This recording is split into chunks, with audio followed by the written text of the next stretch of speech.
वांगी इथं आमदार सुभाष बापू देशमुख यांचा दौरा। वांगी तालुका दक्षिण सोलापूर इथं कार्यसम्राट आमदार सुभाष बापू देशमुख यांचा विधानसभा निकालानंतर तालुक्यामधील गाव भेट दौरा सुरू असून दिनांक 4 रोजी वांगी गावाला भेट देण्यात आली।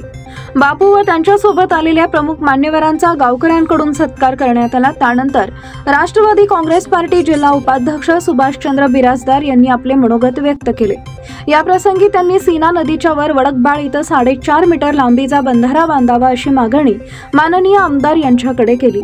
त्यानंतर वांगी गावचे माजी सरपंच शामराव हंडे यांनी पीरदरगाह रस्ता, महादेव मंदिरसाठी निधी, वांगी येळेगाव रस्ता यांसह विविध मागण्यांचं निवेदन माननीय आमदार बापू साहेब यांना देण्यात आले।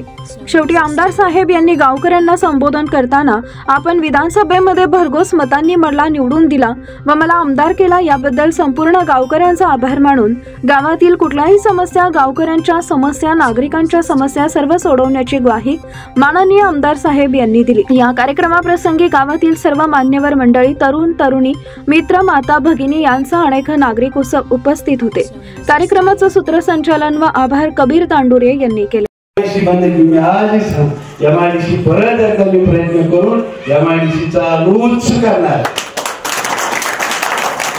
असे दुष्ट माणसं आहेत समाजामध्ये आहेत। म्हणजे सुभाष देशमुख करतोय वाटूळ झालं समाजाचा हरकत नाही, नागरिकांचं वाटूळ झालं हरकत नाही, पण श्री सुभाष देशमुखाला मिळून अशी ठोळसा वृत्तीची माणसं असतात। आणि मला असं हे राहणार आहे, पण मला असं वाटतं त्याच्या पुढे जाऊ आपण, मला असं वाटतं की आपण कामच करू। आज मध्ये जास्तीत जास्त तुमच्या अडचणी सांगा, आता सार्वजनिक अडचणी असो, वैयक्तिक अडचणी असो, परिवाराच्या अडचणी असो, शासनाच्या योजना जास्तीत जास्त तुम्हाला देण्याचा प्रयत्न मी करणार। अनेक योजना तुमच्यापर्यंत पोहोचत नाही त्या सुद्धा देण्याचा प्रयत्न करणार। राज्य सरकारच्या योजना असतील, जिल्हा परिषदेची कामं असतील, आमदार निधी असेल किंवा लोकमंगलच्या माध्यमातून ज्या गोष्टी तुम्हाला करायच्या त्या गोष्टी तुम्हाला सहकार्य करेल।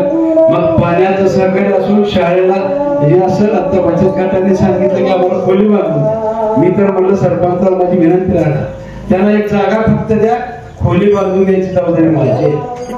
ह्या सगळ्या या माझ्या माता भगिनी जर व्यवसाय केला तर गावामध्ये रोजगार मोठा निर्माण होईल आणि त्या व्यवसायासाठी एक व्यासपीठ घेऊन द्यायचं आपण गावकऱ्यांनी। मी परत खोली बांधण्याची जबाबदारी माझी। चांगलं जे आहे ते सगळं आपल्याला करण्याचा प्रयत्न करा आणि पुढील 5 वर्षामध्ये यातली जास्तीत जास्त काम कशी होतील त्याचा प्रयत्न आपण करू। जरी काही शिल्लक राहिली असतील किंवा काय अजून अनावरानं आपलं काम सांगत राहिलं, प्रत्येक सोमवारी मी कार्यालयात आहे, तुम्ही थेट केव्हा पण या, कोणतीही कामं सांगा, वैयक्तिक सांगा, सार्वजनिक सांगा, कोणतेही सांगा, मी तुमच्यावर काम करण्यासाठी